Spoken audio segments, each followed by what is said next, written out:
is the ultimate travel guide from the people who know it best. Weekends with Yankee.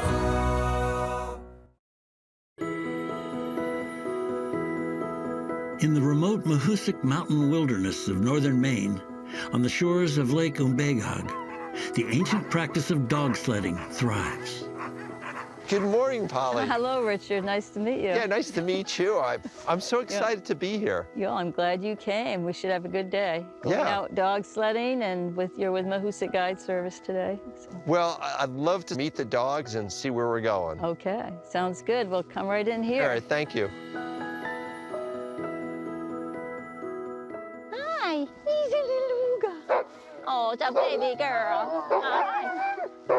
Good girl. This is little Olga. So she's smaller than most of them, but she's very good.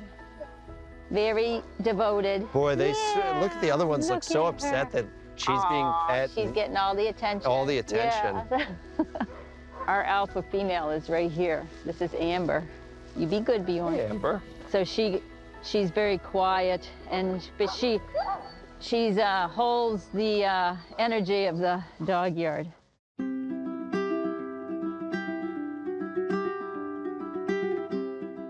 How long have you been involved with dog sledding?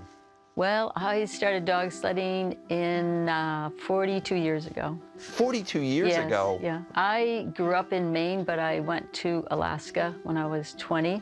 So that's where I got into dog sledding, actually in the Yukon territory in Canada. Going up to the Yukon is not for everybody. I mean, I'm a very adventurous person, and, at 20, heading up to Alaska by myself. I went up there and worked for the Park Service for a little while, and then ended up making a life up there. In the Yukon, we used the dogs for transportation. They used to haul water for us and firewood because we lived in the bush. But after many years, I wanted to share these skills and the nature with people. Then I decided to leave the Yukon and came back to work for the Outward Bound School here in Newry.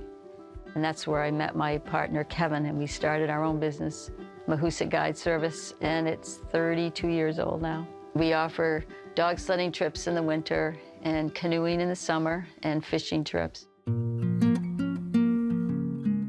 Okay, so we're gonna start loading them.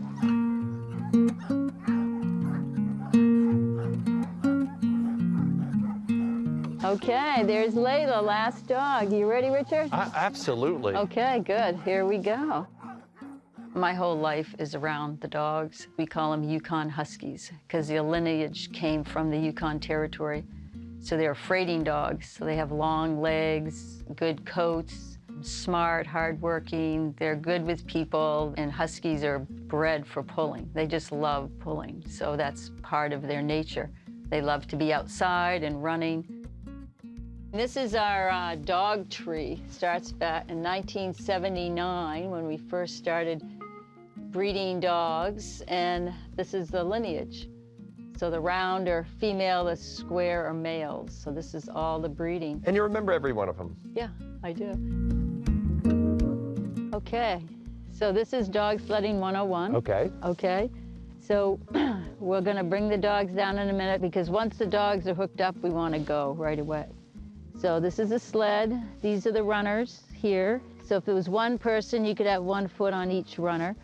But there'll be 2 of us, so we're gonna share. I'll be on this side, you can be on that side. Right. The sled is tied off to the post with, this is called a snub line, because when we hook the dogs up, if it wasn't tied off, they would take off. This is the brake, so we can each put 1 foot on the brake when we need to, and then when we're not on it, bring it back. Number 1 rule with dog sledding is not to fall off and let go. And I'm gonna show you this if you want to. So stop the dogs, foot on the brake. Sure. Whoa. So you ready to go? Yeah, yeah. We'll get going. Let's get them going. All right.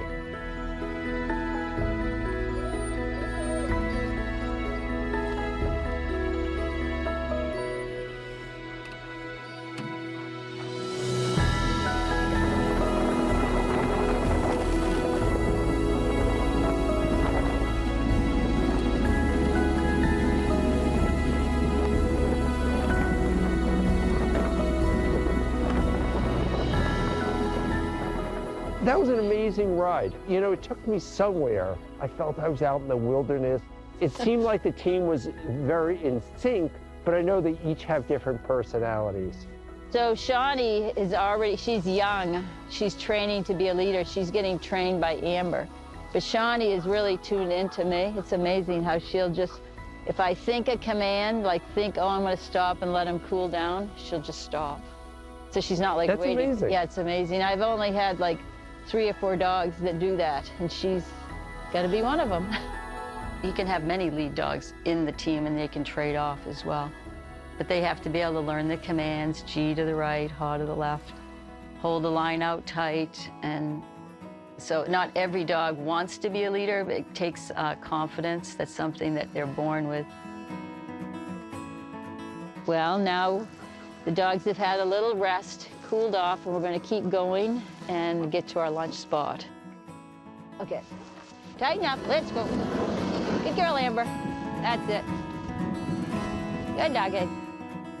So when you have people who come, is there a transformation you're looking for or see off? Our trips, it teaches people to live the moment and to forget everything else in your life and just be in the moment of mushing the dogs down the trail. It's nice to just hear it quiet and the dog's breath and the runners on the sled, on the snow, and that's all you hear, really. They have very good communication just amongst themselves, like a pack of wolves or a pack of coyotes. They're just really tuned into my every emotion and feelings, and us humans have a lot we could learn from the animals. I have to tell you, with the fire and the dogs and sort of the wilderness feel, I easily feel like I could be up in the Yukon or up in Alaska.